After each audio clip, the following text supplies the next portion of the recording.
नमस्कार मंडळी, पूर्ण ब्रह्ममध्ये मी अंजली तुमचं पुन्हा एकदा मनापासून स्वागत करते। मंडळी, आजचा व्हिडिओ थोडा वेगळा आहे। कोणत्याही प्रकारची रेसिपी मी तुम्हाला आजच्या व्हिडिओमध्ये दाखवणार नाहीये, तर तुम्हाला उपयोगी पडेल असं एक तेल बनवायची पद्धत आजच्या व्हिडिओमध्ये मी तुमच्यासोबत शेअर करणार आहे। जे तेल आहे मेथीचं, फक्त मेथीचं तेल आपण बनवणार आहोत। बऱ्याच जणांना केस गळण्याचा प्रॉब्लेम असतो, सारखे केस गळतात, केस पातळ झालेत, केस वाढत नाहीत, तर त्याच्यासाठी हे तेल अतिशय उपयुक्त आहे। त्याचबरोबर हे जे तेल आहे ते निद्रानाशासाठी सुद्धा तुम्ही वापरू शकता। जर झोप येत नसेल तर तुम्हाला हे तेल उपयोगी पडू शकतं। दुसरी गोष्ट, मेथी जी आहे त्याची ती जी प्रकृती आहे मेथीची ती थंड प्रकृती आहे। मेथी थंड असते, त्याच्यामुळे ह्या उन्हाळ्याच्या दिवसामध्ये सुद्धा हे तेल खूप उपयोगी आहे। डोक्याला लावायला, केसांना लावायला आणि आपण पायांना सुद्धा, तळव्यांना सुद्धा हे तेल लावू शकतो उष्णता कमी करण्यासाठी।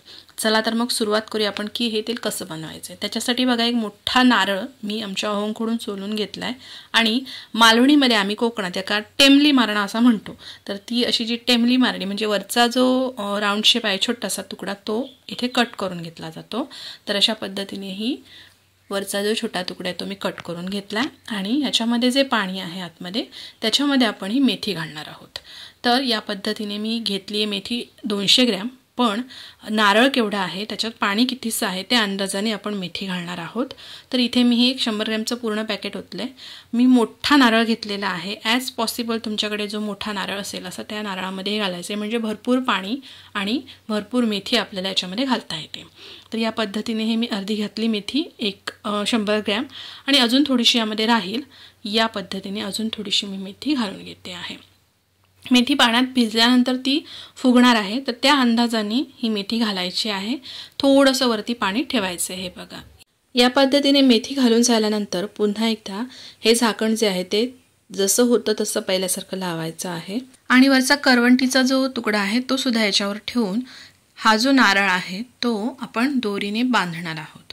आता बघा, नारळाची शेंडी जी आहे ती आपण काढली नाहीये, कारण शेंडी काढून आपण नारळ ठेवत नाही, तर फोडायचा असेल तरच आपण शेंडी काढून टाकतो। आता आपल्याला हा नारळ 4 ते 5 दिवस उन्हामध्ये सुकवायचा आहे, तर त्याच्यामुळे आपण शेंडी तशीच ठेवली। तर तो नारळ उभा कसा राहील तर त्याच्यासाठी मी खाली बघा डबा घेतला आहे आणि या डब्यामध्ये तो असा स्टँड करून ठेवला आहे, म्हणजे जेणेकरून तो असा उभा राहील। त्याच्यामुळे असं काहीतरी तुम्ही घ्यायचं आहे ज्याच्यात नारळ असा उभा राहू शकेल। या पद्धतीने त्या भांड्यावर तो उभा ठेवायचा आहे। दोरीने मी असा बांधून घेतला आहे। याचं कारण हे आहे की जेव्हा मेथी याच्या पाण्यामध्ये भिजणार आणि त्याचं आकारमान वाढणार तेव्हा काय होईल की ती नारळाला ढकलणार, पुढे उन्हामध्ये ठेवल्यामुळे नारळ फुटणार। तर त्याच्यामुळे आधी बांधून ठेवायचं, म्हणजे जरा नारळाला तडा गेला तरीसुद्धा काही प्रॉब्लेम येणार नाही। तर त्यामुळे आपण हे असं दोरीने बांधून घेतलं होतं। 4 उन्हं मी हा नारळ वाळवलेला आहे, उन्हात ठेवलेला आहे आणि आता हा मी सोडते। सोडताना तुम्हाला दिसेल बघा, थोडासा तडा गेलेला दिसतोय त्याला, आणि इथे मेथी पूर्णपणे त्या पाण्यामध्ये भिजलेली आहे। आता काय करायचं आहे, ह्यातली मेथी जी आहे ती पहिल्यांदा बाहेर काढून घ्यायची आहे। सगळी मेथी बाहेर काढून घेतल्यानंतर नारळ फोडून नारळ जो आहे तो किसून घ्यायचा आहे। जे खोबरं आहे ते किसायचं आहे आणि मेथी आणि नारळ हे दोन्ही जे आहेत ते उन्हामध्ये पुन्हा एकदा आपल्याला वाळवून घ्यायचे आहेत। मेथी जी आहे ती भिजलेली आहे पूर्ण, त्याच्यामुळे 3 ते 4 उन्हामध्ये आपल्याला हे वाळवावं लागेल। मेथी पूर्ण टणक सुकली पाहिजे आणि खोबरंसुद्धा। तर या पद्धतीने बघा मेथी मी काढून घेतली आहे। नारळसुद्धा आता मी फोडून घेणार हा आणि ह्याचं खोबरं जे आहे ते किसून घेणार आहे। तोपर्यंत तुम्ही एक काम करा, पूर्ण ब्रह्मचे व्हिडिओज जर तुम्हाला आवडत असतील तर व्हिडिओजना लाईक आणि शेअर नक्की करा। चॅनलवर जे लोक नवीन आहेत त्यांनी चॅनलला सबस्क्राईब करा, कारण असे छान छान व्हिडिओज पूर्ण ब्रह्म चॅनलवर मी अपलोड करत असते। तर त्याचबरोबरीने हा व्हिडिओ जर तुम्ही फेसबुकवर पाहत असाल तर पूर्ण ब्रह्म या फेसबुक पेजला सुद्धा नक्की फॉलो करा। तर हे बघा, हे खोबरं जे आहे ते मी इथे किसून घेते। थोडासा खवट वास येईल खोबऱ्याला, काही प्रॉब्लेम नाही, कारण 4 दिवस ते आपण ठेवले उन्हामध्ये। तर या पद्धतीने हे खोबरं आणि मेथी मी दोन्ही वाळवायला ठेवली आहे आणि 4 दिवसानंतर हे बघा पूर्ण मेथी टणक अशी सुकलेली आहे, पूर्ण वाळलेली आहे। आता हे दोन्ही जे आहेत मेथी आणि खोबरं दोन्ही आपण मिक्सरला बारीक करून घेणार आहोत। मिक्सरला लावून घ्यायचं आहे आणि ही जी पावडर तयार होईल, हे जे मिक्सचर तयार होईल ते आपण तेलामध्ये उकळवून याचं तेल बनवणार आहोत।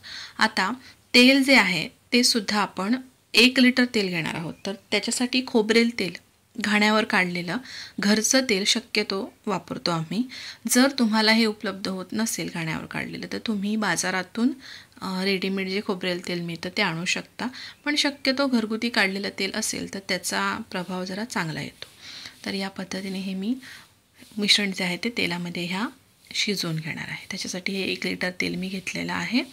तेलामध्ये हे मिश्रण घालायचं आहे, पावडर घालायची आहे आणि साधारण 10 ते 15 मिनटं हे चांगलं उकळू द्यायचं आहे. म्हणजे याच्यातलं जे सत्व आहे ते या तेलामध्ये येईल आणि आपलं मेथीचं तेल तयार होईल. तर मंडळी, आजच्या व्हिडिओमध्ये मी तुम्हाला दाखवलेलं आहे हे मेथीचं तेल कसं तयार करायचं, ज्याचा वापर आपण केस गळती थांबवण्यासाठी आणि निद्रानाशासाठी सुद्धा करू शकतो. तर आजचा व्हिडिओ तुम्हाला आवडला असेल तर व्हिडिओला लाईक शेअर नक्की करा आणि चॅनलला सबस्क्राईब करा अशाच छान छान व्हिडिओजसाठी.